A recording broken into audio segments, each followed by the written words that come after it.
How to back up Telegram chats. Well, hello everybody, welcome back into the channel. In this video today, let me guide you through the steps on how you can back up Telegram chats.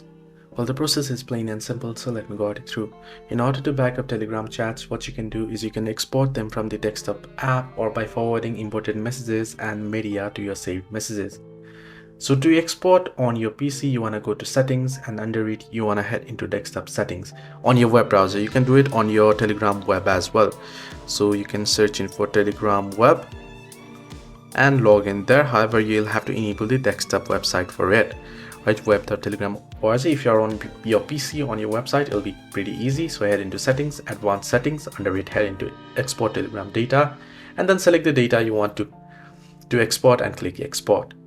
Now for manual, for what you can back up, what you can do is you can open up Telegram and then open up the certain chat here, right? Then what you can do is tap and hold on it and then forward it. What you want to do is you want to forward it to saved messages and it'll be backed up under saved messages.